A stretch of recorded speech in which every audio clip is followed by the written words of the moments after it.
Breast cancer is మెయిన్గా hormone dependent.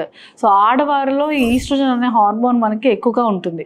So oestrogen అనే hormone వల్లనే మనకి మెయిన్గా బ్రెస్ట్ క్యాన్సర్ అనేది రిస్క్ ఎక్కువ ఉంటుంది.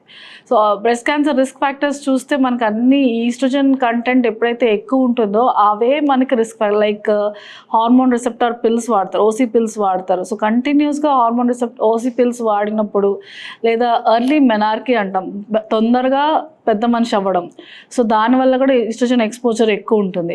లేట్గా మెనోపాజ్ రావడం, సో దానివల్ల కూడా మనకి ఎక్కువ టైం మన ఈస్ట్రోజన్ ఎక్స్పోజర్ అనేది ఉంటుంది. పిల్లలు పుట్టని వాళ్ళు, సో వాళ్ళకు ప్రెగ్నెన్సీ టైంలో మనకి ప్రొజెస్ట్రాన్ అనే హార్మోన్ ఎక్కువ ఉండడం వల్ల ఈస్ట్రోజన్ని సప్రెస్ చేస్తుంది. సో అదొక ప్రొటెక్టివ్గా అనమాట.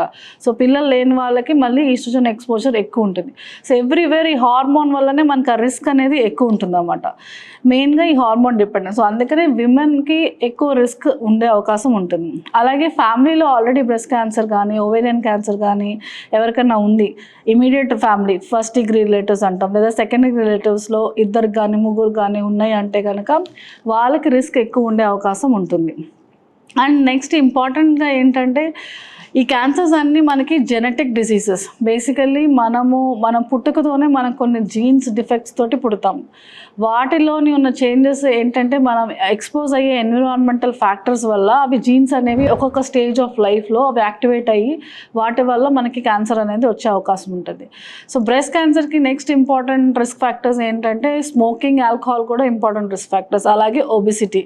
సో ఈ స్మోకింగ్, ఆల్కహాల్ అండ్ ఒబిసిటీ ఈ మూడు అయితే ఆల్మోస్ట్ అన్ని క్యాన్సర్స్కి రిస్క్ ఫ్యాక్టర్స్. బ్రెస్ట్ క్యాన్సర్కి స్పెసిఫిక్గా ఈ ఒబిసిటీ ఎందుకు రిస్క్ ఫ్యాక్టర్ అంటే, సో ఒబిసిటీ అన్నప్పుడు మనకి ఫ్యాట్ సెల్స్ అనేవి ఎక్కువ ఉంటాయి. సో ఆ ఫ్యాట్ సెల్స్లో అగైన్ ఈస్ట్రోజన్ అనేది ఎక్కువ స్టోర్ అయి ఉంటుంది. సో దానివల్ల బ్రెస్ట్ క్యాన్సర్ రిస్క్ ఎక్కువ ఉంటుంది. మెడ్ ప్లస్ లో అదే మెడిసిన్, అదే క్వాలిటీ, మార్కెటింగ్, డిస్ట్రిబ్యూషన్, ఇంకోటి అంటూ వీళ్ళకి అదనపు ఛార్జీలు ఉండవు. అందువల్లే 50 to 80% డిస్కౌంట్ లో మనకు అందిస్తున్నారు.